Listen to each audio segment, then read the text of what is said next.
Hari itu, Bianca duduk di kursi roda dalam rapat paling menentukan, sementara orang-orang yang dulu memujanya satu persatu menjauh. Penerjemah Swedia mendadak hilang, investor mulai dingin, dan direksi seperti menunggu Bianca jatuh. Lalu seorang office bu santri bernama Agus maju pelan, menunduk sopan, dan tiba-tiba menyapa investor dengan bahasa Swedia yang begitu rapi sampai semua orang membeku. Bianca menatapnya dengan mata membesar, karena Agus menyebut satu nama yang seharusnya tidak ia tahu. Ternyata, sebelum cerita ini dimulai, silakan tulis di kolom komentar kalian menonton dari kota mana. Jangan lupa tekan tombol like dan subscribe channel ini. Sekarang mari kita mulai ceritanya. Pagi itu, Agus berdiri di depan cermin kecil yang retak di kamar kontrakan. Seragam putihnya kebesaran, bagian pundak turun seperti meminjam baju orang lain. Ia menarik napas, merapikan kerah, lalu membetulkan peci hitam yang ia pakai dengan hati-hati. Di atas meja, ada obat ibunya, ada dompet tipis, dan ada secari kertas berisi alamat gedung kantor yang terasa seperti alamat dunia baru. Ibu Agus duduk di depan, tubuhnya lemah, tapi matanya tetap tajam melihat anaknya menahan gugup. Agus tersenyum agar ibunya tidak ikut cemas. Ia mencium tangan ibunya lama, seolah menyimpan kekuatan dari telapak itu. Ibu Agus berbisik pelan, "Jangan sampai rezeki bikin lupa adab." Agus mengangguk, menahan getar di dada.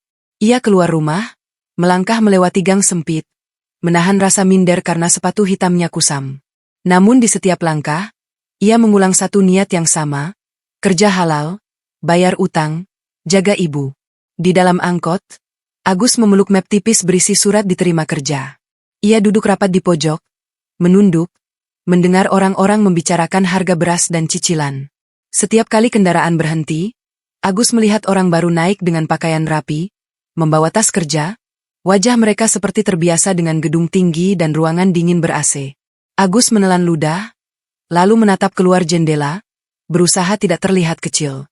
Gedung itu akhirnya tampak di depan. Kaca dan besi menjulang, pantulannya membuat langit seperti ikut terpotong. Agus turun, berdiri di trotoar, menatap pintu masuk yang ramai. Ada rasa ingin mundur, ada rasa takut salah langkah, tapi ia melangkah juga. Di lobi, satpam menyambut dengan tatapan biasa, tapi Agus merasa seperti dinilai dari ujung rambut sampai ujung sepatu. Ia menyebut namanya, menyerahkan surat, lalu menunggu kartu akses tamu. Satpam mengangguk dan menunjuk arah lift khusus karyawan bagian umum.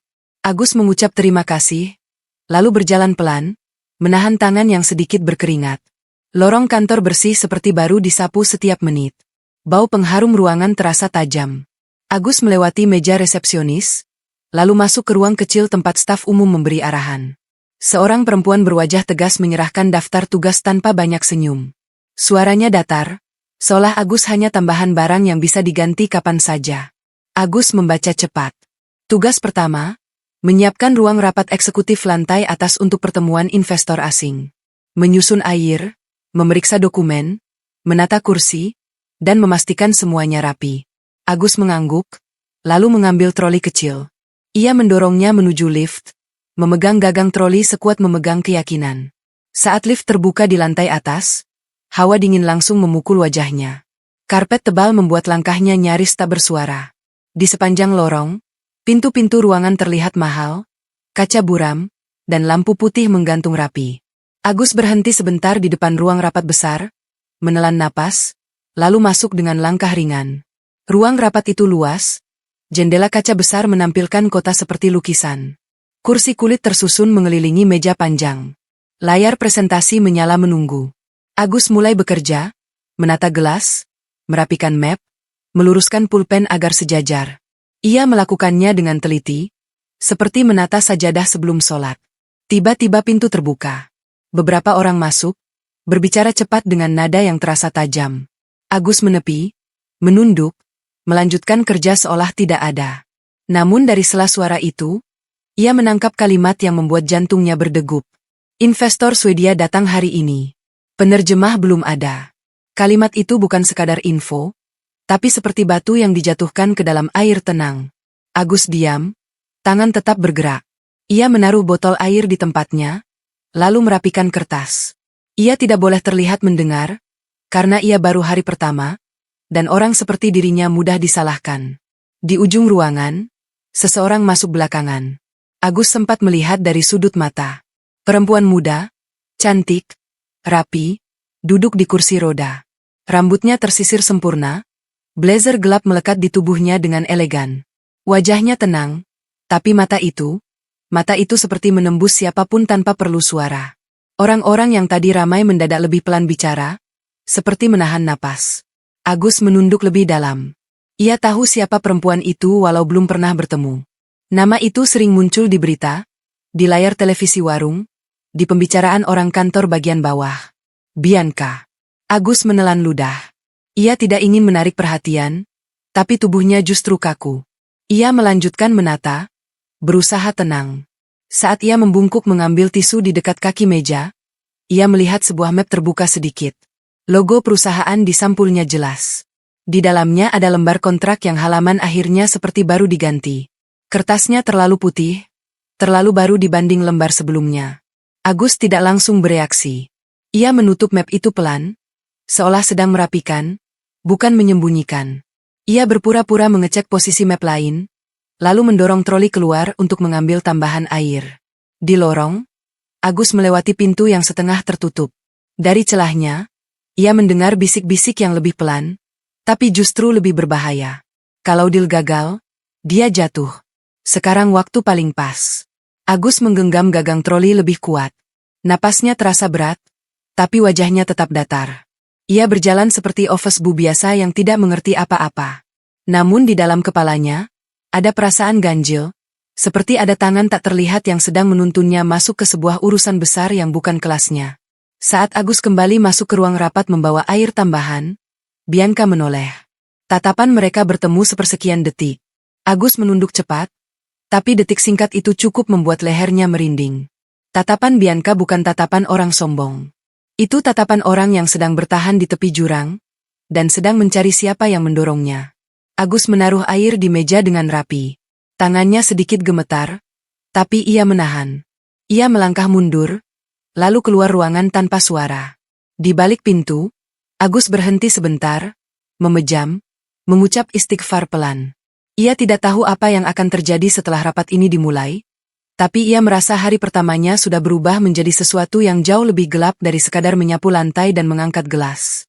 Di dalam ruang rapat, Bianca duduk tanpa mengubah wajah. Tangannya bertumpu di sandaran kursi roda, jari jemarinya rapi, kuku bersih, dan parfum lembutnya seperti penanda bahwa ia masih pemilik ruangan ini. Tapi di balik ketenangan itu, ada sesuatu yang retak pelan-pelan. Ia melihat orang-orang di sekeliling meja panjang. Mereka tersenyum, mengangguk, memberi kata-kata aman, tapi mata mereka tidak sama seperti dulu. Dulu, saat Bianca berjalan tegap, mereka menatapnya seperti mata menatap matahari. Sekarang, saat Bianca duduk, mereka menatapnya seperti menatap jam yang sudah hampir habis baterai. Seorang direktur memulai rapat persiapan dengan nada yang dibuat hangat. Ia menyebut kata kerjasama, masa depan, kepercayaan investor. Bianca mendengarkan sambil memeriksa laporan yang disodorkan. Angkanya indah, terlalu indah. Ada bagian yang sengaja dibuat terlihat stabil, padahal ia bisa mencium bau busuknya dari jarak jauh. Bianca mengangkat kepala, menatap direktur itu pelan, lalu bertanya tentang satu angka yang tidak selaras. Ruangan hening sepersekian detik. Direktur itu tersenyum, menjawab dengan penjelasan panjang yang terdengar pintar, tapi kosong. Bianca tidak memotong. Ia membiarkan kata-kata itu mengalir sampai habis, lalu hanya mengangguk sekali, seolah berkata, "Aku sudah tahu permainanmu." Di luar jendela, kota terlihat terang, tapi di dalam ruangan, udara terasa seperti menekan dada. Seorang staf masuk buru-buru membawa tablet, berbisik sesuatu pada direktur lain. Wajah mereka berubah sebentar, lalu kembali tersenyum. Bianca menangkap itu. Di dunia seperti ini, perubahan wajah sepersekian detik lebih jujur daripada rapat 2 jam. Bianca merogoh ponsel di tas kecilnya. Ada pesan dari rumah sakit. Isi pesannya singkat, "Rahab dihentikan sementara karena jaminan dibatalkan." Bianca membaca nama perusahaan penanggung di layar, lalu napasnya menahan. Nama itu miliknya sendiri. Ia menutup ponsel perlahan. Tidak ada kemarahan yang meledak. Yang ada justru dingin yang membuat kepala jernih. Ini bukan salah kirim. Ini bukan masalah administrasi. Ini pesan, bahwa ia bisa dibuat mati pelan-pelan tanpa perlu disentuh. Dewan Direksi melanjutkan rapat, membahas jalannya presentasi investor Swedia. Mereka menyebut penerjemah akan siap. Mereka menyebut semuanya terkendali. Bianca menatap ke meja, melihat map presentasi yang tertata. Ia teringat map kontrak yang tadi hampir terbuka. Ia belum punya bukti, tapi instingnya seperti paku yang menancap. Ada yang sedang mengatur panggung, dan ia sedang disiapkan jadi korban. Pintu terbuka lagi. Agus masuk membawa baki gelas yang baru. Ia berjalan pelan, rapi, seragamnya masih terlihat kebesaran, tapi geraknya tidak sembrono. Ia menaruh gelas satu persatu, memastikan jarak antar gelas sama, lalu menunduk pamit. Seorang staf menegurnya dengan nada merendahkan, menyuruh Agus mengambil map tertentu dari ruang fotokopi dan membawanya ke salah satu direktur. Agus mengangguk. Ia tidak membalas, tidak juga membantah. Namun saat ia mengambil map itu, ia merasa ada yang janggal. Map yang diminta berlogo perusahaan, tapi segelnya berbeda.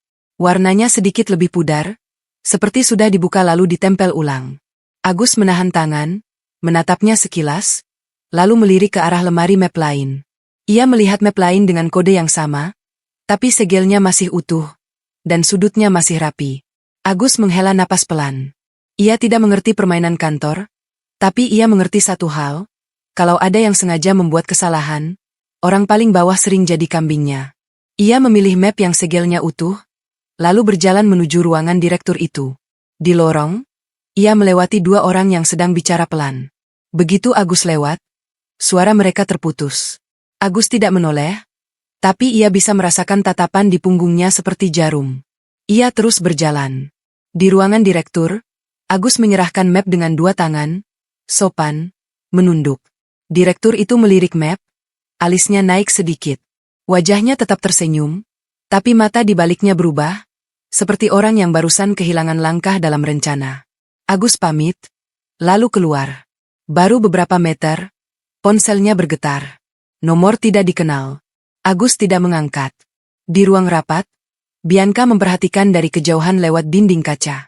Ia melihat Agus keluar dari ruangan direktur dengan langkah tenang, tanpa gemetar, tanpa tergesa.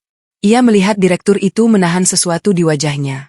Hanya sesaat, tapi cukup bagi Bianca untuk menyadari, Office Bu yang baru masuk hari ini barusan menggeser satu keping kecil di papan permainan. Bianca menatap kursi rodanya sendiri, lalu menatap kembali ke lorong. Dunia sedang mencoba menyingkirkannya pelan-pelan, tapi entah kenapa, hari ini ada angin lain yang masuk dari pintu yang paling tidak disangka. Langit belum benar-benar terik saat rombongan investor Swedia masuk ke lantai rapat. Mereka datang dengan langkah terukur, membawa map tipis, wajah tenang seperti orang yang terbiasa menilai tanpa banyak bicara. Di belakang mereka ada beberapa staf lokal yang tampak terlalu semangat, senyum dipaksa lebar, tangan berkeringat. Bianca mengatur napas. Ini bukan rapat biasa. Ini pintu yang bisa menyelamatkan perusahaannya dari guncangan, sekaligus pintu yang bisa dipakai orang dalam untuk menyingkirkannya. Ia tahu, hari ini bukan sekadar soal bisnis, ini soal siapa yang masih punya kuasa. Direksi berdiri menyambut, menyalami satu persatu. Agus berdiri agak jauh di dekat meja samping, membawa air mineral. Seragamnya tampak makin kebesaran di tengah ruangan mewah itu. Ia menunduk, memilih jadi bayangan. Saat semua duduk, salah satu investor membuka percakapan dengan bahasa Swedia yang mengalir cepat. Nada suaranya tidak agresif, tapi jelas, tegas, seperti meminta kepastian, bukan janji. Seorang direktur mencoba menjawab dengan bahasa Inggris, menyisipkan tawa kecil, mencoba mencairkan suasana. Investor hanya mengangguk tipis, lalu kembali bicara dalam bahasa Swedia, lebih panjang, lebih rinci. Seharusnya di momen itu penerjemah berdiri, menyalin kata demi kata dengan rapi. Tapi kursi penerjemah kosong. Seorang staf menunduk pada direktur, berbisik terburu-buru. Direktur itu menoleh ke pintu, lalu ke ponselnya. Jari jemarinya mengetik cepat. Tidak ada jawaban. Seseorang menyebut nama penerjemah lagi, kali ini lebih keras, tapi tetap sopan. Pintu tetap tidak terbuka. Bianca merasakan ketegangan menjalar di meja seperti benang halus yang ditarik pelan-pelan sampai putus.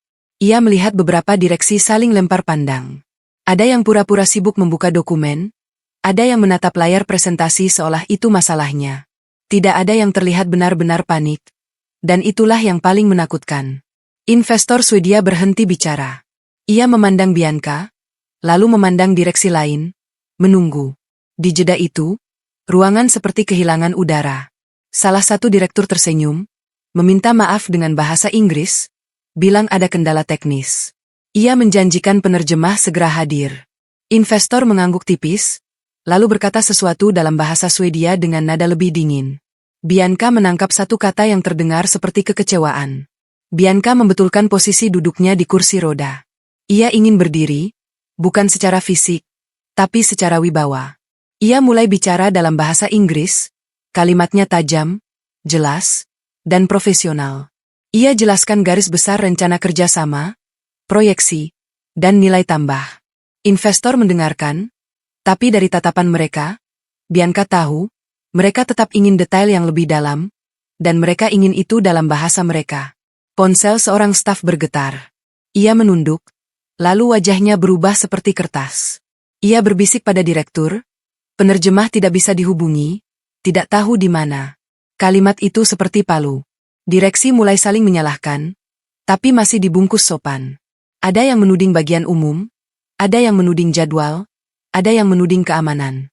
Namun Bianca melihat pola lain, mereka membiarkan rapat ini mengarah ke kegagalan dengan langkah kecil yang terlihat alami. Investor Swedia berkata pelan, kali ini lebih tegas. Ia ingin jawaban detail sekarang.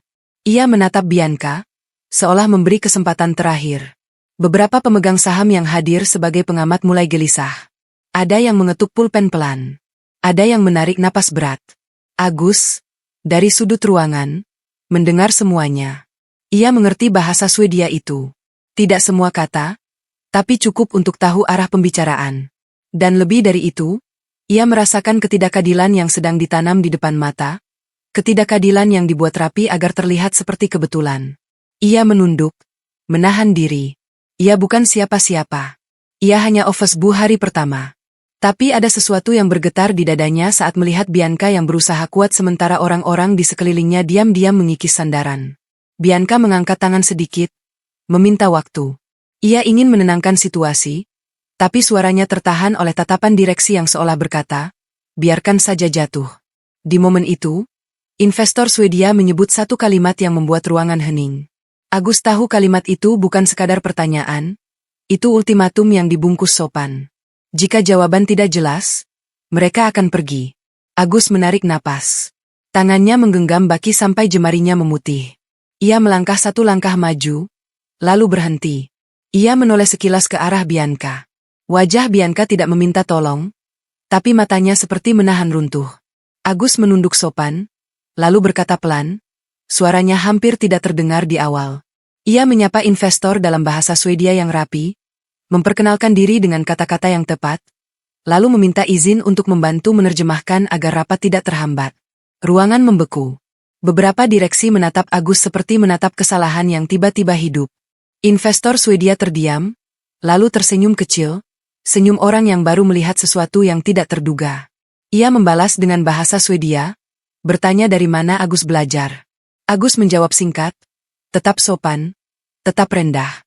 Ia tidak menjelaskan panjang, hanya cukup agar investor percaya. Lalu Agus mulai menerjemahkan, kalimat demi kalimat, seolah ia sudah melakukan ini berkali-kali. Bianca menatap Agus.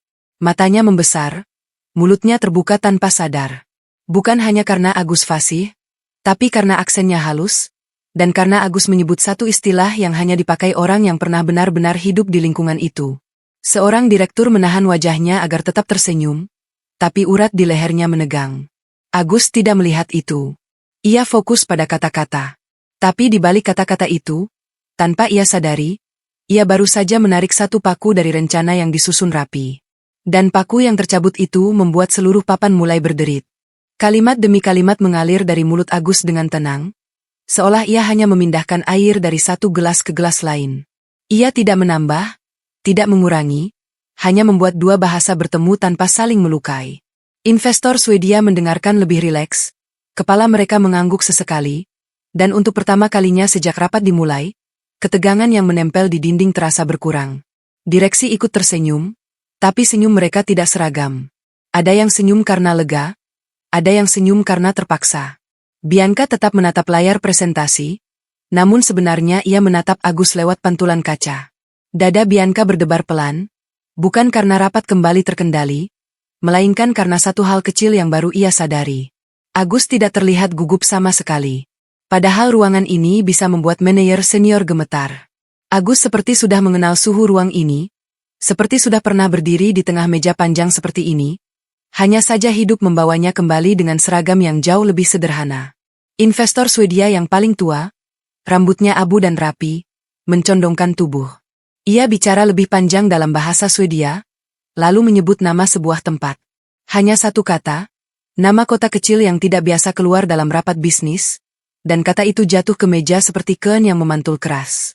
Agus menerjemahkan, lalu tanpa sadar menanggapi balik dengan bahasa Swedia yang lebih hangat, menyebut kota itu lagi, lengkap dengan sebutan kecil yang biasa dipakai warga lokal. Suaranya lembut, seperti orang yang sedang mengingat jalan pulang. Bianca membeku. Napasnya tertahan di tenggorokan. Mata Bianca membesar, bibirnya terbuka, dan rasa dingin merayap dari tengkuk sampai ujung jemari. Nama kota itu pernah ia dengar dari ayahnya, lama sekali, pada malam yang ia kira sudah hilang dari ingatan. Malam ketika ayahnya menutup pintu ruang kerja, berbicara dengan telepon dalam suara yang bergetar, lalu menangis pelan saat mengira Bianca sudah tidur. Nama kota itu juga pernah tertulis di salah satu map tua di rumah mereka, map yang diambil diam-diam oleh seseorang setelah ayahnya meninggal. Bianca memaksa wajahnya kembali datar. Ia tidak ingin siapapun melihat retaknya. Tapi matanya tidak bisa bohong. Ia menatap Agus lebih tajam. Agus tidak melihat Bianca. Ia sedang fokus menerjemahkan, memindahkan data, memindahkan maksud, menjaga rapat tetap berjalan. Salah satu direktur meneguk air dengan cepat. Jakunnya bergerak keras. Ia melirik ke arah Bianca, lalu melirik ke arah Agus, lalu melirik lagi ke arah pintu, seolah sedang menghitung jalan keluar. Rapat berjalan sampai sesi tanya jawab selesai. Investor Swedia terlihat puas, bahkan sempat tertawa kecil saat Agus menerjemahkan satu candaan ringan. Mereka menyalami direksi, lalu menyalami Bianca. Saat investor tua menyalami Bianca, ia menatap Bianca lama, lalu berkata satu kalimat dalam bahasa Swedia, nadanya seperti memberi pesan, bukan sekadar basa-basi. Agus menerjemahkan kalimat itu dengan suara pelan, kami menghargai pemimpin yang tidak lari saat badai.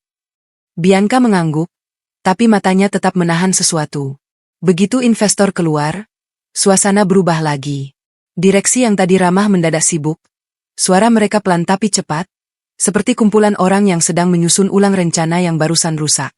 Ada yang memerintahkan staf untuk menyiapkan laporan tambahan, ada yang menyuruh keamanan mencari penerjemah yang hilang, ada yang tiba-tiba memuji Agus terlalu manis. Agus mundur perlahan, berniat kembali ke tugas semula. Namun suara Bianca memanggil, pendek, datar, tapi membuat semua orang terdiam. Agus berhenti. Bianca meminta Agus tetap di sekitar ruang rapat untuk berjaga bila investor menghubungi lagi. Kalimatnya terdengar formal, tapi semua orang paham, itu perintah yang tidak bisa dibantah. Direksi yang tadi menekan kini hanya bisa mengangguk kaku. Saat lorong mulai sepi, Bianca meminta staf mendorong kursi rodanya pelan menuju ruang kecil di samping ruang rapat, ruang yang biasa dipakai untuk briefing singkat. Agus mengikuti dengan jarak sopan, menunduk, tangan memegang map kosong seperti tameng. Begitu pintu tertutup, Bianca menatap Agus tanpa basa-basi. Dari mana kamu belajar Swedia? Agus menelan napas. Ia menjawab jujur, ia pernah ikut program pertukaran yang masuk ke pesantrennya, ia belajar sambil kerja serabutan, ia pernah tinggal sebentar di Swedia karena proyek sosial yang membawa beberapa santri untuk magang.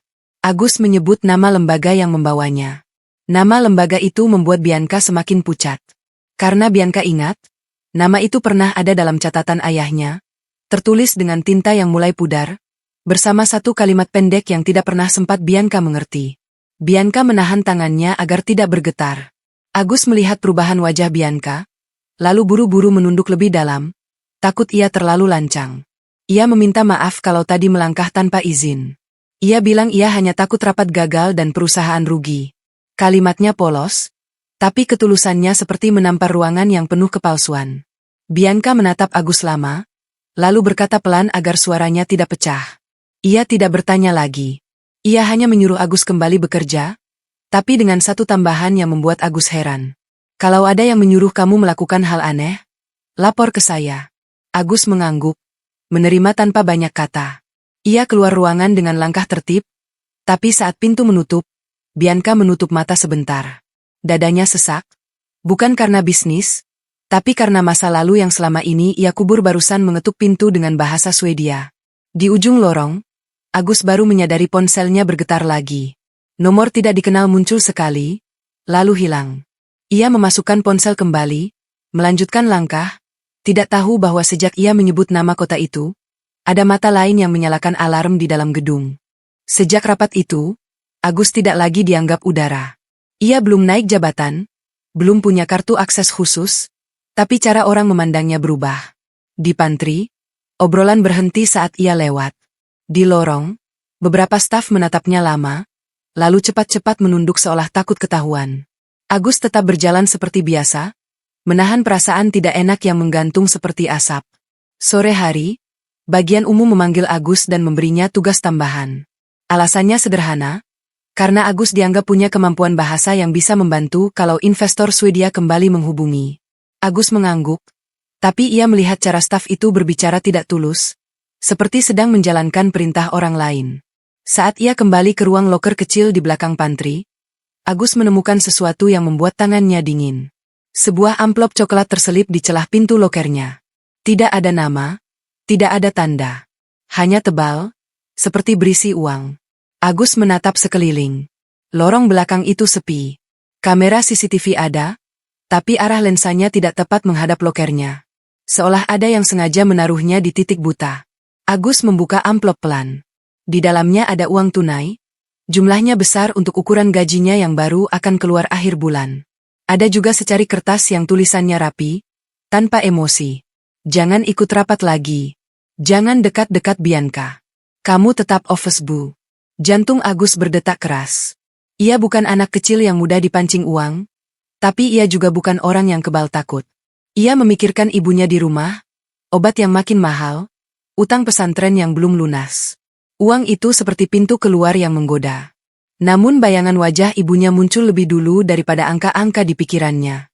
Agus menutup mata, mengingat pesan Kiai, rezeki yang masuk lewat pintu kotor akan menutup jalan doa. Agus memasukkan kembali uang itu ke amplop tanpa mengambil selembar pun. Ia menutup lokernya, lalu berjalan ke meja bagian umum. Ia meletakkan amplop itu di depan staf yang tadi memberi tugas, lalu berkata pelan, "Ada yang menitipkan ini, saya tidak berani pegang." Staf itu terkejut, tangannya refleks menepis amplop seolah benda itu panas. Wajahnya berubah, tapi ia cepat menutupi dengan senyum canggung. Ia bilang tidak tahu apa-apa, menyuruh Agus simpan saja atau buang. Agus menggeleng, lalu meminta staf itu mencatat laporan sederhana agar jelas. Staf itu menolak, suaranya meninggi sedikit, lalu langsung turun lagi seperti sadar ada yang mengawasi. Agus menarik amplop itu kembali, tapi kini tubuhnya lebih tegang. Ia tidak tahu siapa yang menyuruh, tapi ia tahu, menolak uang itu berarti ia baru saja menolak perintah. Malamnya, Agus pulang lebih larut. Ia tidak memakai jalan biasa. Ia berputar lewat gang lain, berusaha menghindari rasa dikejar. Hujan gerimis turun, aspal licin, lampu jalan memantul seperti mata yang berkedip. Agus mempercepat langkah. Di tikungan dekat minimarket, sebuah motor muncul dari belakang. Lampunya terang menyorot punggung Agus. Motor itu menempel, terlalu dekat, seperti sengaja mengintimidasi. Agus tidak menoleh, tapi napasnya tercekat. Motor itu menyalip, lalu mengerem mendadak di depan. Agus hampir jatuh. Ia menahan tubuh, telapak tangannya menyentuh aspal basah. Uangnya tidak jatuh, mapnya tidak jatuh, tapi harga dirinya terasa seperti diinjak. Pengendara motor turun. Jaket hitam, wajah tertutup masker, mata tajam tanpa senyum. Ia tidak berkata apa-apa. Ia hanya menatap Agus lama, lalu mengangkat tangan sedikit, menunjuk ke arah Agus, lalu menunjuk ke arah tanah. Gerakan yang tidak butuh kata. Agus berdiri pelan. Peci di kepalanya hampir jatuh. Ia membetulkan sambil menelan takut. Ia ingin bicara, ingin bertanya, tapi mulutnya kering. Orang itu naik motor lagi, lalu pergi, meninggalkan suara knalpot yang memecah gerimis. Agus berdiri lama di pinggir jalan. Ia mengucap istighfar pelan, menahan gemetar. Ia sadar, di kantor itu ia bukan cuma pekerja baru. Ia sudah jadi bidak yang mulai mengganggu permainan orang besar. Di rumah kontrakan, ibunya sudah tidur. Agus masuk pelan, tidak ingin membangunkan. Ia menatap wajah ibunya yang lelah, lalu duduk di lantai dekat dipan. Tangannya merogoh tas, mengeluarkan map tua yang selalu ia bawa, map peninggalan ayahnya. Map itu sudah kusam, sudutnya robek, tapi Agus menjaganya seperti menjaga amanah. Ia membuka pelan, mengeluarkan beberapa lembar dokumen yang sebagian tulisannya pudar. Ada cap perusahaan besar di pojok bawah, cap yang sama dengan yang ia lihat di kantor Bianca. Agus menatap cap itu lama. Di antara lembar-lembar itu, ada surat yang ditulis tangan ayahnya. Agus belum pernah benar-benar memahami isinya, karena bahasanya campur aduk. Ada istilah bisnis, ada nama orang, ada 1-2 kalimat Swedia yang dulu ia kira hanya catatan biasa. Tapi malam ini, setelah ancaman tanpa kata di jalan, surat itu terasa seperti pintu yang mulai terbuka sendiri. Agus mengangkat surat itu dekat lampu, membaca pelan, menahan napas saat menemukan satu nama yang membuat dada seperti dipukul. Nama Bianca tertulis di sana, bukan sebagai konglomerat, tapi sebagai anak yang disebut dengan nada penuh penyesalan. Agus menutup surat itu cepat, seolah takut kalimatnya mengubah hidupnya saat itu juga. Ia menekan map ke dadanya, memejam, lalu berbisik pelan, semoga Allah menjaga, semoga Allah memberi jalan yang bersih. Di luar, gerimis makin rapat. Di dalam, Agus mulai mengerti, ancaman yang datang bukan sekadar agar ia berhenti menerjemahkan. Ancaman itu seperti ingin memastikan sesuatu tetap terkubur. Pagi berikutnya, Agus datang lebih awal. Ia sengaja tiba sebelum kantor ramai, karena ia ingin bergerak tanpa banyak mata. Ia menaruh amplop coklat itu di tas, bukan untuk disimpan, tapi untuk berjaga. Dalam dunia yang baru ia kenal ini, bahkan bukti ancaman pun bisa berubah jadi senjata kalau jatuh ke tangan yang salah. Di lantai rapat, Bianca sudah ada. Wajahnya rapi seperti biasa, tapi mata di balik riasan tipis terlihat kurang tidur. Ada sesuatu yang lebih berat daripada rapat kemarin. Agus menunduk, menunggu perintah, namun Bianca memanggilnya lebih dekat. Bianca tidak banyak bicara. Ia hanya menyodorkan daftar agenda pertemuan lanjutan dengan investor Swedia lewat panggilan video beberapa hari lagi. Bianca meminta Agus siaga, bukan sebagai office boy, tapi sebagai penghubung bahasa. Kata-katanya singkat, tapi bagi Agus itu seperti garis yang memisahkan hidupnya sebelum dan sesudah. Agus mengangguk. Ia ingin menolak karena takut, tapi ia juga ingat wajah Bianca di rapat kemarin, wajah orang yang dipaksa jatuh pelan-pelan. Agus berkata ia akan membantu sebisanya, selama tidak melanggar adab dan tidak membuatnya meninggalkan tugas utama. Bianca menatap Agus lama, lalu mengangguk. Tidak ada senyum, tapi ada sesuatu yang lembut sekali lewat di mata Bianca, seperti rasa terima kasih yang ia simpan karena terlalu sering disakiti untuk diucap. Namun kepercayaan kecil itu cepat sekali diuji. Menjelang siang, gosip menyebar cepat seperti asap di ruang ber-AC. Katanya Bianca sudah kehilangan kendali. Katanya Bianca memanfaatkan anak santri untuk menarik simpati investor. Katanya Bianca mulai mengambil keputusan emosional sejak lumpuh.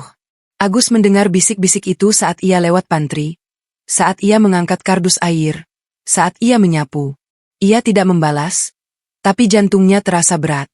Di ruangan lain, Dewan Direksi menggelar rapat kecil tanpa Bianca.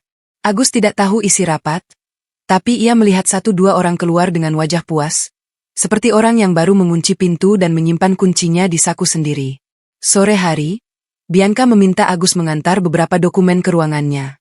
Ruang Bianca lebih sunyi dari yang Agus bayangkan. Tidak banyak foto keluarga, tidak banyak hiasan. Hanya meja rapi, layar laptop, dan jendela besar yang memantulkan bayangan kursi roda seperti bayangan yang tidak bisa lari. Agus menaruh dokumen di meja. Bianca membaca cepat, lalu tiba-tiba menarik napas panjang, seolah menahan sesuatu yang menyesak. Ia tidak menangis, tapi bahunya turun sedikit. Agus menunduk, pura-pura merapikan map agar tidak terlihat mengintip luka orang. Bianca berkata pelan, tanpa menatap Agus, "Rahap saya dihentikan." Agus terkejut, tapi ia tidak berani bereaksi berlebihan. Ia hanya bertanya pelan apakah Bianca baik-baik saja. Bianca tertawa kecil, tawa yang tidak punya bahagia di dalamnya.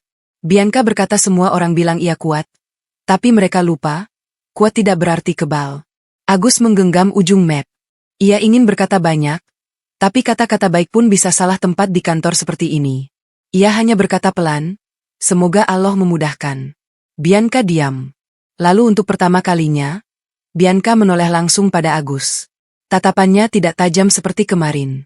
Tatapannya seperti orang yang sedang menilai apakah ia boleh percaya pada satu orang, walau seluruh hidupnya mengajarkan untuk tidak percaya. Sesudah itu, Bianca meminta Agus mengantar kursi rodanya ke lorong ramp menuju lift. Lorong itu sepi. Lampu putih panjang memantul di lantai licin. Agus mendorong pelan, menjaga jarak aman, tidak ingin terlihat terlalu dekat. Tiba-tiba, saat kursi roda melewati bagian menurun, remnya seperti tidak menggigit. Kursi roda meluncur lebih cepat dari seharusnya. Bianca refleks meraih roda, tapi tangannya terlambat. Tubuhnya condong, wajahnya berubah, bukan takut biasa, tapi takut yang lahir dari pengalaman jatuh yang pernah merenggut segalanya. Agus bereaksi lebih cepat dari pikirannya. Ia melempar map ke samping, lalu menahan kursi roda dengan tubuhnya. Bahunya menghantam sisi kursi, lututnya menyentuh lantai, dan telapak tangannya menahan roda agar berhenti. Suara gesekan terdengar tajam. Kursi roda berhenti tepat sebelum ujung ramp. Agus menahan napas, menahan sakit yang menjalar dari bahu sampai pinggang. Ia tidak berteriak. Ia hanya memastikan Bianca tidak jatuh. Tangannya gemetar, tapi ia tetap memegang. Bianca mematung. Matanya membesar, lalu perlahan melembut. Ia menatap Agus seperti menatap sesuatu yang tidak ia temui sejak lama, ketulusan tanpa harga. Agus tersenyum kecil, menahan nyeri, lalu berkata pelan, tidak apa-apa, saya kuat. Kalimat itu sederhana, tapi bagi Bianca, itu seperti pukulan yang membuka pintu air mata. Bianca menelan keras. Ia menahan air mata agar tidak jatuh di depan orang yang baru ia kenal, tapi tenggorokannya sudah penuh. Agus mengecek rem kursi roda. Ada baut yang longgar, seperti sengaja dilepas sedikit demi sedikit. Agus tidak menyebut itu. Ia hanya mengencangkan seadanya, lalu mendorong Bianca sampai ke depan lift. Ketika pintu lift tertutup, Bianca duduk kaku, menatap lantai. Agus berdiri di belakang, menahan sakit, mencoba terlihat biasa. Lift turun perlahan, tapi di dalamnya terasa seperti dunia sedang jatuh lebih cepat. Begitu sampai di lantai parkir, Bianca meminta Agus berhenti di dekat mobilnya. Bianca tidak langsung keluar. Ia hanya memejam, lalu air mata yang ia tahan akhirnya menetes satu, jatuh di punggung tangannya sendiri. Agus menunduk, pura-pura melihat ke arah lain, memberi ruang agar Bianca tidak merasa dipermalukan. Bianca berbisik pelan, hampir tidak terdengar, kenapa kamu menahan? Agus menjawab tanpa drama, karena kalau ibu saya lihat, beliau sedih. Bianca menutup mulutnya dengan tangan. Kalimat itu sederhana, tapi menampar bagian paling sepi di hidupnya. Bianca mengangkat wajah, menatap Agus, lalu berkata pelan, kamu jangan sendirian di gedung ini. Agus menunduk, mengangguk. Di kejauhan, seseorang berdiri di balik pilar parkir, melihat semua itu. Ponselnya mengarah ke lift, merekam. Lalu ia mengetik pesan singkat. Bianca sudah dekat dengan dia. Rencana percepat. Agus tidak tahu. Bianca tidak tahu. Yang mereka tahu hanya satu, hari ini rem kursi roda bisa saja merenggut nyawa, dan yang menahan bukan orang-orang yang mengaku setia, melainkan santri miskin yang seragamnya kebesaran. Keesokan paginya, kantor seperti tidak terjadi apa-apa. Orang-orang tetap tertawa di pantry, tetap rapat di ruang kaca, tetap berjalan cepat dengan kopi di tangan. Tapi Bianca tahu, ada sesuatu yang berubah sejak kursi rodanya hampir jatuh. Ada serangan yang gagal, dan orang yang menyerang pasti tidak akan berhenti. Bianca memanggil kepala keamanan. Suaranya tenang, tapi tegas. Ia minta rekaman CCTV lorong ramp. Kepala keamanan menjawab dengan kalimat yang membuat dada Bianca nyaris meledak. Rekaman semalam kosong karena sistem sedang perawatan. Bianca tidak membantah. Ia hanya menatap kepala keamanan sampai pria itu menunduk sendiri. Bianca paham, di gedung ini bahkan kamera bisa dibisukan. Saat itu pula, sekretarisnya membawa kabar lain. Dokumen kepemilikan saham Bianca yang tersimpan di brankas lantai atas hilang. Bukan hilang karena kebakaran, bukan hilang karena bencana, Tapi hilang seperti baru saja diambil orang yang memegang kunci. Bianca merasakan jari jemarinya dingin. Dokumen itu bukan sekadar kertas. Itu sandaran hukum yang membuatnya tetap duduk di kursi puncak. Tanpa itu, rapat luar biasa pemegang saham bisa berubah jadi panggung pemecatan yang terlihat resmi. Bianca menutup mata sebentar. Lalu ia membuka mata dan memanggil satu nama yang tidak ia sangka akan ia panggil untuk urusan seperti ini. Agus. Agus datang dengan langkah sopan. Wajahnya tampak sedikit pucat sejak insiden ramp. Mungkin karena bahunya masih nyeri. Namun ia tetap berdiri tegak, menunggu perintah tanpa banyak suara. Bianca tidak menjelaskan panjang. Ia hanya berkata, "Saya butuh kamu bantu saya lihat sesuatu. Tapi kamu jangan cerita ke siapa-siapa." Agus mengangguk. Dalam hatinya ada rasa takut, tapi juga ada rasa tanggung jawab yang sulit ia jelaskan. Bianca membawa Agus ke ruang arsip lama yang jarang dibuka. Di sana baunya campur antara kertas tua dan pendingin yang terlalu dingin. Lemari besi berjajar seperti barisan orang tua yang menyimpan rahasia. Brankas utama ada di ujung, pintunya terbuka, dan rak di dalamnya terlihat lebih kosong dari seharusnya. Bianca menunjuk satu ruang kosong. Di situ seharusnya map berwarna gelap dengan segel khusus, dokumen kepemilikannya. Agus menunduk, memperhatikan detail. Ia melihat ada debu tipis di rak lain, tapi di ruang kosong itu, debunya seperti baru tersapu. Berarti map itu diambil tanpa tergesa, tanpa panik, seperti orang yang sudah tahu persis apa yang ia cari. Bianca bertanya, "Kamu pernah lihat map itu?" Agus menggeleng. Namun ia teringat sesuatu. Malam pertama ia menyiapkan ruang rapat, ia melihat map kontrak yang halaman akhirnya tampak baru. Ia juga teringat direktur yang alisnya naik saat menerima map dengan segel utuh. Potongan-potongan kecil itu tiba-tiba menyambung di kepalanya seperti benang yang ditarik sampai simpulnya terlihat. Agus tidak menuduh siapapun. Ia hanya berkata pelan, "Ada yang sengaja ganti kertas dan segel beberapa hari ini." Bianca menatap Agus, lalu mengangguk. Bianca tidak terkejut. Ia hanya makin yakin. Di tengah ruangan arsip itu, Agus melihat lemari besi kecil lain, lebih tua, warnanya kusam, dan kuncinya bukan model digital seperti yang baru, melainkan kunci manual yang jarang dipakai. Lemari itu tidak tercatat dalam daftar rak yang ditempel di dinding. Agus menunjuk pelan, "Lemari itu untuk apa?" Bianca menelan. Lemari itu peninggalan ayahnya. Dulu ayah Bianca menyimpan berkas pribadi di sana. Setelah ayahnya wafat, lemari itu seperti dilupakan. Bianca sendiri jarang berani mendekatinya, karena setiap kali ia melihat lemari itu, ia teringat suara ayahnya, teringat malam-malam panjang yang tidak pernah dijelaskan.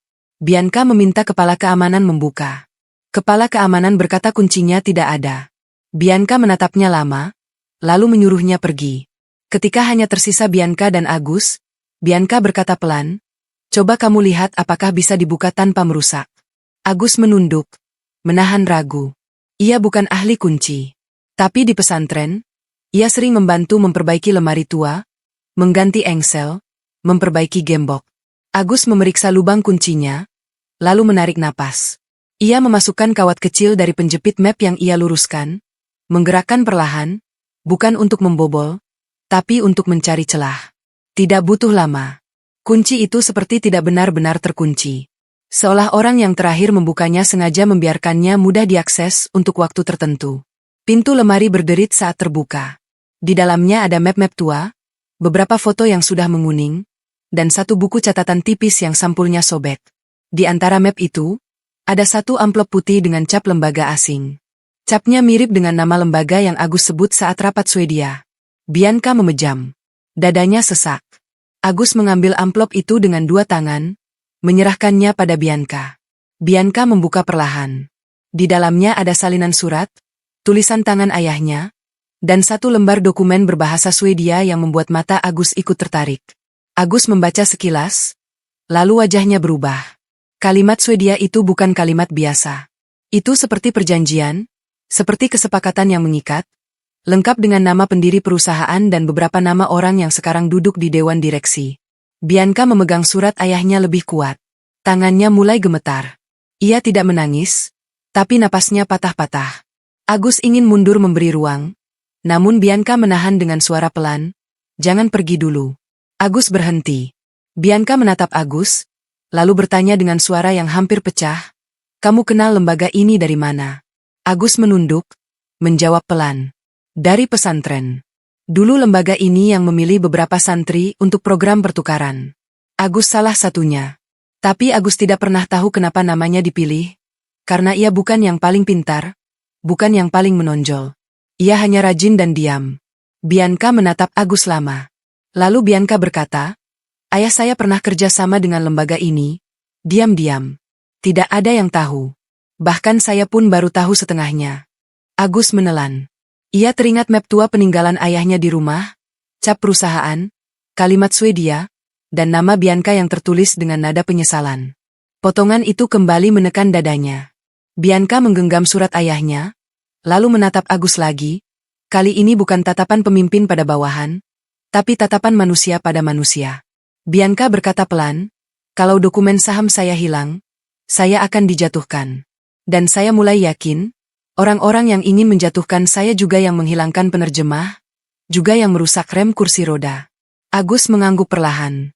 Ia tidak punya bukti lengkap, tapi hatinya mengiyakan. Di dunia ini, kebetulan jarang datang bertubi-tubi pada orang yang sama. Bianca menarik napas panjang, lalu berkata, malam ini kamu ikut saya. Kita cari dokumen itu. Tapi kamu jangan bilang ke siapapun, termasuk bagian umum. Agus terdiam sebentar. Ia memikirkan ibunya. Ia memikirkan ancaman motor semalam. Ia memikirkan amplop coklat. Namun ia juga memikirkan wajah Bianca yang menahan jatuh sendirian. Agus mengangguk. Malam itu, setelah kantor mulai sepi, Bianca membawa Agus ke rumahnya untuk pertama kali. Rumah itu besar, tapi sunyi seperti museum. Tidak ada suara keluarga, tidak ada tawa. Hanya langkah roda kursi yang pelan di lantai marmer, dan suara hujan jauh di luar jendela. Di ruang kerja Bianca, mereka menyusun potongan bukti.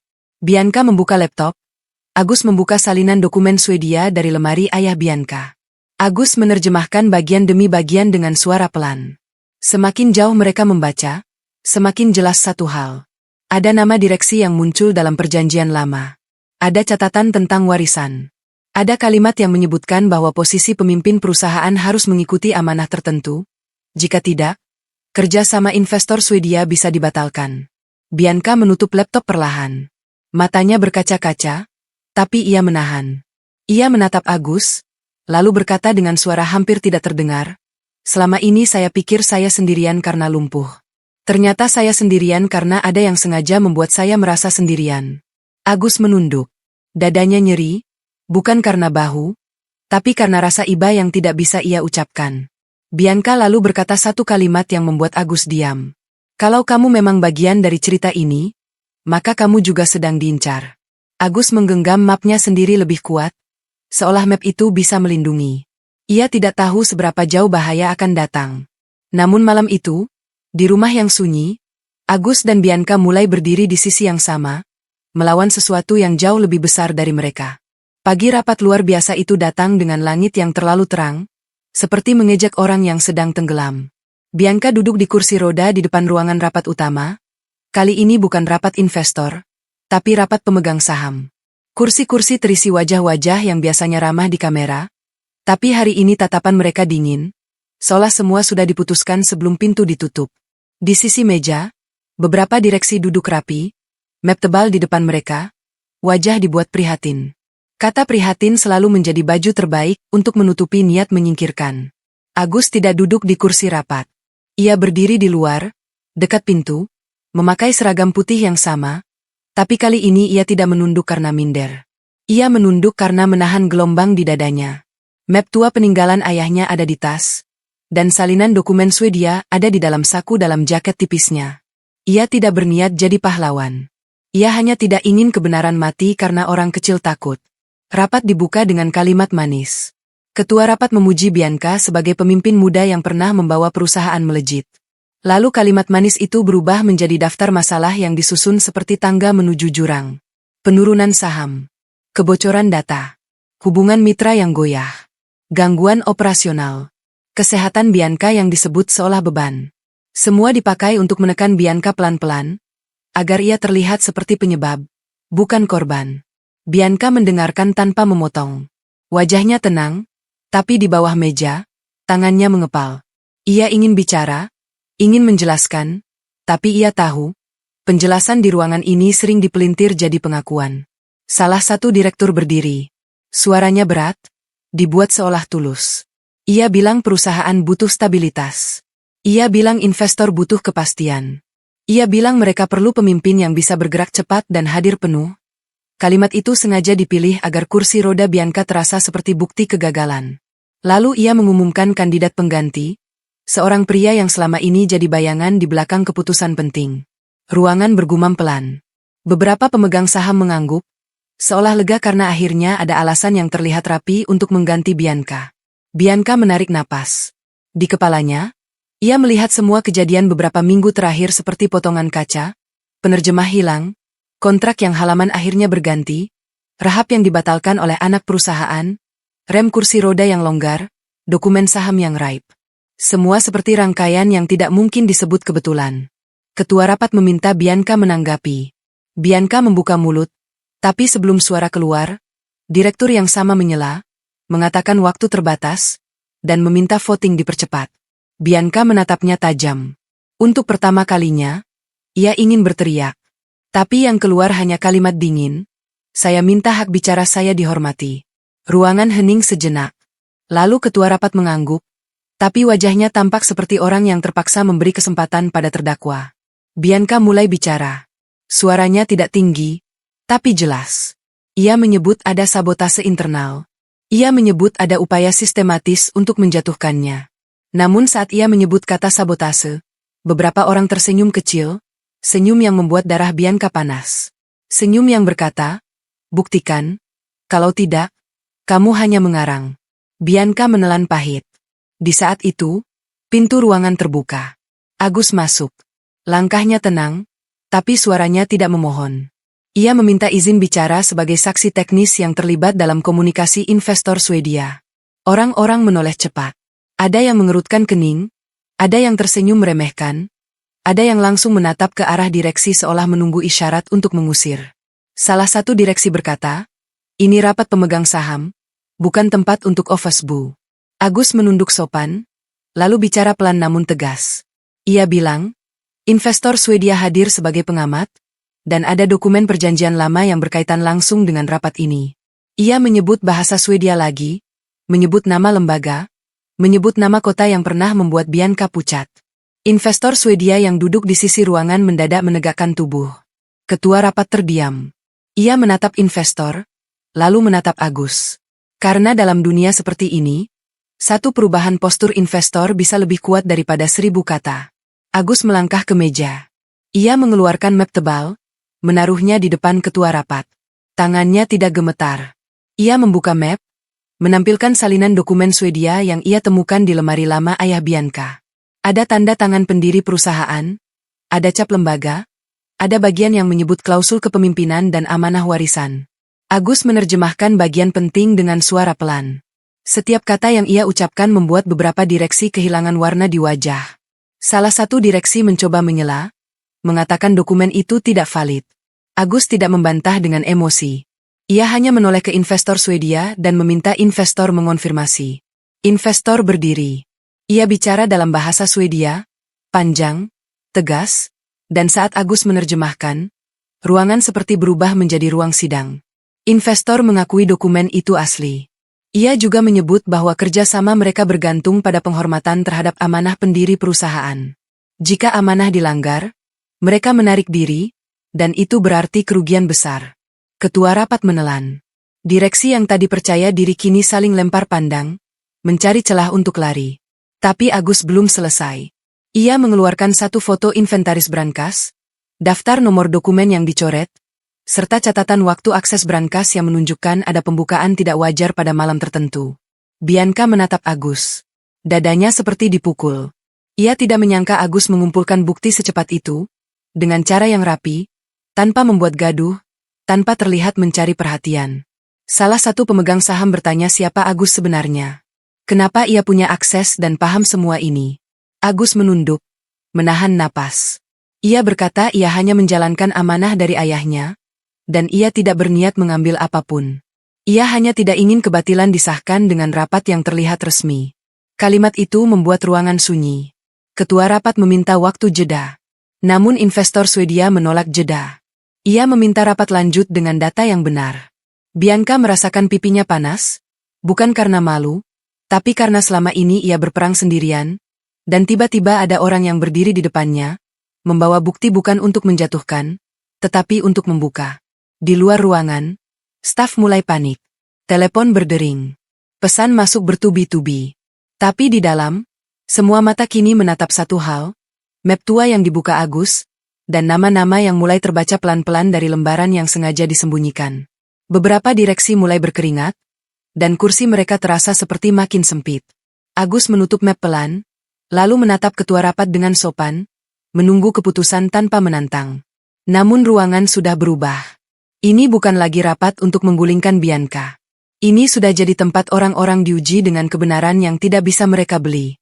Ketua rapat akhirnya mempersilakan Bianca bicara lagi, kali ini dengan wajah yang tidak lagi berani meremehkan.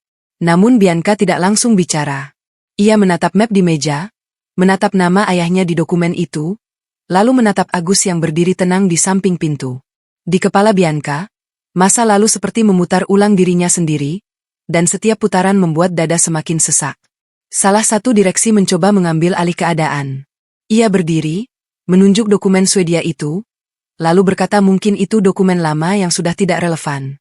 Suaranya dibuat meyakinkan, tapi ada tremor kecil di ujung kalimatnya. Tremor itu seperti pengakuan yang tidak sengaja keluar. Investor Swedia menatapnya tanpa senyum. Lalu ia bicara singkat dalam bahasa Swedia, dan Agus menerjemahkan dengan nada yang tetap sopan, tetapi tajam. Investor meminta bukti bahwa amanah pendiri dihormati. Jika tidak, mereka akan mundur hari itu juga. Ruangan kembali sunyi. Bianca menarik napas panjang. Ia ingin fokus pada perusahaan, ingin menyelamatkan posisinya, tapi ada hal lain yang lebih mengganggu daripada kursi pemimpin. Ada kata-kata yang tadi Agus ucapkan, amanah dari ayah saya. Sejak kapan seorang office-bu bicara tentang amanah pendiri perusahaan seperti itu? Dan sejak kapan ia membawa dokumen yang bahkan Bianca tidak tahu ada? Ketua rapat meminta Agus menjelaskan lebih rinci asal dokumen. Beberapa pemegang saham ikut menatap Agus. Ada yang penasaran, ada yang curiga, ada yang menunggu kesempatan menyerang. Agus menunduk, seolah menimbang apakah ia harus membuka pintu yang selama ini ia tahan. Agus membuka tasnya. Ia mengeluarkan satu map tua yang lebih kusam daripada map perusahaan manapun di ruangan itu. Sudutnya robek, warnanya memudar, dan ada bekas lipatan lama yang tidak bisa hilang. Map itu tidak terlihat mahal, tapi saat Agus menaruhnya di meja, ruangan seolah menahan napas. Agus mengambil selembar surat dari dalamnya, surat dengan tulisan tangan yang membuat mata Bianca langsung perih. Tulisan itu milik ayahnya. Bianca mengenali bentuk hurufnya. Cara ayahnya menekan tinta saat marah. Cara ayahnya mengangkat ekor huruf saat sedang menahan tangis. Tidak ada yang bisa meniru. Agus tidak langsung membaca. Ia menatap surat itu sebentar, lalu berkata pelan bahwa ia tidak ingin mempermalukan siapapun. Ia hanya ingin menyelesaikan apa yang dulu dibiarkan menggantung. Namun salah satu pemegang saham mendesak, jika surat itu berhubungan dengan amanah, maka rapat harus tahu. Agus mengangguk. Suara Agus saat membaca surat itu tidak bergetar, tapi napasnya terasa berat. Ia membacakan kalimat demi kalimat, dan setiap kalimat seperti menekan dada Bianca lebih dalam. Dalam surat itu, ayah Bianca mengakui satu kesalahan besar yang ia sembunyikan selama hidupnya. Ia mengakui pernah meninggalkan seorang perempuan dari lingkungan pesantren. Ia mengakui ada seorang anak yang lahir dari hubungan itu, dan ia tidak pernah berani mengakui anak itu di depan keluarga dan dewan. Ia menulis penyesalan, bukan sebagai orang kaya, tapi sebagai manusia yang kalah oleh takut. Bianca memejam. Telinganya berdenging. Saat Agus sampai pada bagian nama, ruangan terasa seperti runtuh tanpa suara. Agus menyebut nama ibunya. Lalu Agus menyebut namanya sendiri, tertulis di surat itu sebagai anak yang seharusnya dilindungi, bukan disingkirkan. Bianca membuka mata perlahan. Pandangannya kabur. Ia menatap Agus seperti menatap bayangan yang tiba-tiba punya wajah. Salah satu direksi berusaha tertawa kecil, mengatakan ini drama keluarga dan tidak relevan dengan rapat. Tapi investor Swedia memotong dengan nada tegas. Investor berkata dalam bahasa Swedia bahwa amanah pendiri bukan hanya soal angka dan saham, Tapi juga soal kejujuran yang jadi dasar kepercayaan. Agus menunduk lebih dalam. Ia berhenti membaca sejenak. Jari jemarinya menggenggam kertas sampai tampak putih. Lalu ia melanjutkan, membacakan bagian paling berat. Ayah Bianca menulis bahwa anak itu memiliki hak dalam warisan yang selama ini dialihkan. Ayah Bianca menulis bahwa ia menitipkan satu dokumen kunci melalui lembaga Swedia, agar suatu hari kebenaran bisa dibuka tanpa kekerasan. Ayah Bianca juga menulis satu kalimat yang membuat Bianca kehilangan napas. Bianca bukan anak satu-satunya. Bianca menutup mulutnya dengan tangan. Matanya berkaca-kaca. Dadanya sakit seperti ditimpa batu. Ia tidak marah pada Agus. Ia tidak bisa. Yang ia rasakan justru campuran getir, sedih, dan malu yang menenggelamkan. Agus menatap lantai. Ia tidak berani menatap Bianca. Suaranya pelan saat ia berkata, "Saya tidak datang untuk mengambil milik siapapun. Saya hanya ingin ibu saya tidak hidup sebagai rahasia. Saya hanya ingin kebenaran tidak dikubur." Bianca menggenggam sandaran kursi roda. Kukunya menekan kulit sampai sakit. Seolah rasa sakit kecil itu bisa menahan rasa sakit yang lebih besar. Ia menatap para direksi yang selama ini memanggilnya keluarga kantor, dan ia melihat beberapa wajah pucat, beberapa wajah menunduk, beberapa wajah menahan marah karena rahasia yang mereka jaga kini dibuka oleh orang paling bawah. Ketua rapat memerintahkan verifikasi dokumen. Tapi investor Swedia berkata verifikasi sudah bisa dimulai hari itu, dan mereka akan ikut mengawal karena ada kesepakatan yang menyangkut mereka. Rapat berubah makin kacau. Beberapa pemegang saham berdiri, bicara bersamaan. Ada yang menuntut audit. Ada yang menuntut pemecatan direksi yang terbukti memanipulasi dokumen. Ada yang meminta Bianca menenangkan ruangan. Tapi Bianca tidak bisa bicara. Kata-kata di tenggorokannya seperti terkunci oleh kenyataan yang baru saja ia telan. Di antara suara gaduh itu, Bianca menatap Agus sekali lagi. Kali ini tatapannya bukan tatapan pemimpin, bukan tatapan konglomerat. Tatapannya seperti anak kecil yang baru tahu hidupnya dibangun di atas kebohongan yang bukan pilihannya. Agus tetap menunduk. Namun di balik adabnya, Bianca bisa merasakan satu hal yang sama beratnya. Agus juga terluka. Agus bukan datang dengan kemenangan. Agus datang membawa luka yang ia simpan bertahun-tahun, dan luka itu kini ditaruh di atas meja rapat seperti barang bukti. Bianca menarik napas dengan susah payah. Ia mengangkat tangan sedikit, meminta semua diam. Ruangan perlahan tenang, bukan karena mereka hormat, tapi karena wajah Bianca berubah, seperti orang yang baru saja kehilangan pegangan, lalu memaksa dirinya berdiri dari dalam. Bianca berkata pelan, suaranya serak, "Kalau semua ini benar, maka yang paling bersalah bukan hanya orang yang menipu, tapi juga sistem yang membiarkan kebenaran dipakai sebagai alat." Ia berhenti sebentar, menahan air mata. Lalu Bianca memerintahkan audit penuh, dan meminta investor Swedia menjadi saksi proses. Bianca juga meminta rapat menunda voting sampai dokumen saham yang hilang ditemukan, dan sampai manipulasi terbongkar jelas. Beberapa direksi menolak, tapi suara mereka tidak lagi sekuat tadi. Mereka sudah kehilangan senjata, karena rahasia yang mereka kubur kini berubah jadi api yang membakar mereka sendiri. Agus merapikan surat itu kembali ke map tua. Tangannya bergetar sangat halus, hampir tidak terlihat. Ia mengangkat map itu seperti mengangkat beban, lalu mundur pelan ke dekat pintu, memberi ruang bagi Bianca menata ulang dunianya yang baru runtuh. Rapat ditutup tanpa tepuk tangan. Tidak ada senyum kemenangan. Yang tersisa hanya wajah-wajah letih yang baru sadar, dunia yang mereka atur rapi bisa runtuh oleh satu map kusam dan satu suara yang jujur. Bianca keluar lebih dulu, didorong pelan oleh sekretarisnya. Namun baru beberapa meter di lorong, Bianca mengangkat tangan, menyuruh sekretaris berhenti. Bianca menoleh ke arah pintu rapat yang masih terbuka sedikit. Dari celah itu, ia bisa melihat beberapa direksi yang tadi paling lantang kini duduk diam seperti orang kehilangan arah. Agus berdiri di ujung lorong, tidak mendekat, tidak juga menjauh. Ia menunggu, seperti biasa. Seragamnya tetap kebesaran, pecinya tetap rapi, dan map tuanya ia peluk seperti anak kecil memeluk bantal ketika takut. Bianca menatap Agus lama. Lalu Bianca memberi isyarat agar Agus mendekat.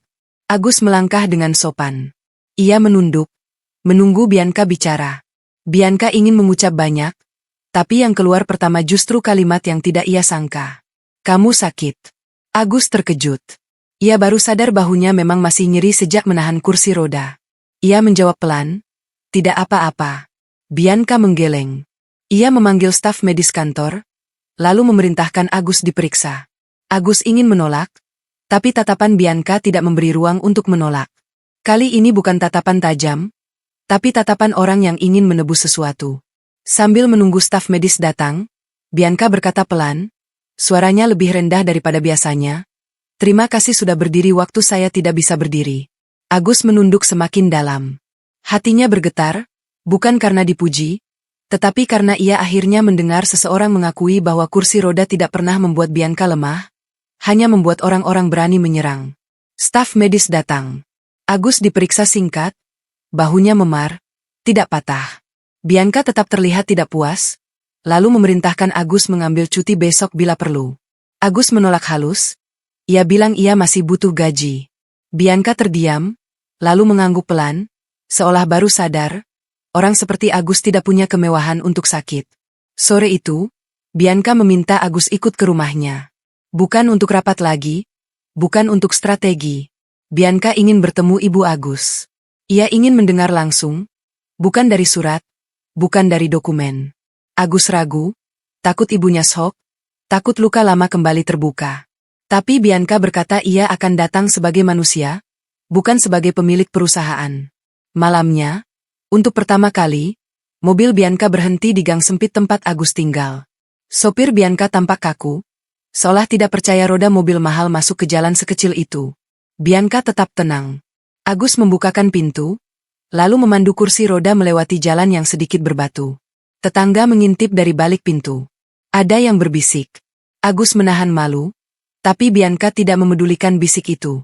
Bianca menatap rumah kontrakan sederhana, lalu menatap Agus, seolah berkata, ternyata hidupmu sekeras ini. Di dalam rumah, Ibu Agus terbangun dan terkejut melihat Bianca.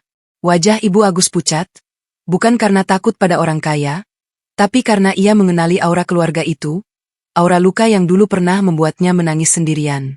Bianca meminta izin duduk. Ia menunduk, sesuatu yang jarang Bianca lakukan di depan siapapun. Lalu Bianca berkata pelan, ia datang bukan untuk menghakimi, bukan untuk menuntut. Ia datang untuk meminta maaf, walau ia tahu ia bukan pelaku, tapi ia bagian dari nama yang pernah menyakiti. Ibu Agus menatap Bianca lama. Matanya berkaca-kaca. Ia tidak langsung menjawab. Tangannya bergetar halus, lalu ia meraih tangan Bianca perlahan, seperti orang yang takut bila salah gerak, semua akan pecah. Ibu Agus berbisik, ayah kalian orang baik, tapi takutnya lebih besar dari baiknya. Kalimat itu menampar halus. Bianca menunduk, air matanya jatuh tanpa ia tahan. Untuk pertama kali, Bianca menangis di tempat yang tidak mewah, di rumah sempit yang bau minyak kayu putih, di depan orang yang selama ini hidup dalam bayang-bayang. Agus berdiri di sudut, menahan napas. Ia tidak ingin menangis, tapi dadanya terasa seperti digenggam. Ia melihat ibunya, melihat Bianca, melihat luka yang akhirnya bertemu tanpa teriak. Setelah beberapa menit, Bianca mengusap air mata, lalu bicara tentang perusahaan. Bianca bilang audit akan dimulai malam itu juga. Direksi yang memanipulasi dokumen akan ditindak. Jaminan rahab Bianca akan dipulihkan, dan bukan lewat anak perusahaan yang bisa dipakai untuk memeras, tapi lewat keputusan resmi yang tidak bisa disabotase diam-diam. Lalu Bianca menatap Agus dan ibunya, dan berkata ia ingin membangun program beasiswa untuk pesantren, bukan untuk citra, tapi untuk menunaikan janji ayah mereka yang tertulis dalam dokumen Swedia. Bianca juga ingin memastikan Ibu Agus tidak lagi hidup sebagai rahasia yang ditutup rapat. Ibu Agus menutup mata sebentar, lalu mengucap syukur pelan. Agus menunduk, bibirnya bergerak dalam doa yang ia simpan. Malam semakin larut. Saat Bianca hendak pulang, ia menatap Agus di depan pintu. Bianca berkata, kamu boleh tetap kerja sebagai office bu kalau itu yang kamu pilih, tapi kamu tidak boleh lagi diperlakukan seperti tidak ada. Agus mengangguk. Ia tidak meminta jabatan. Ia hanya ingin hidupnya bersih dan ibunya tenang. Bianca masuk mobil. Dari balik kaca, ia menatap gang sempit yang gelap, lalu menatap langit yang tidak terlihat penuh karena tertutup kabel-kabel.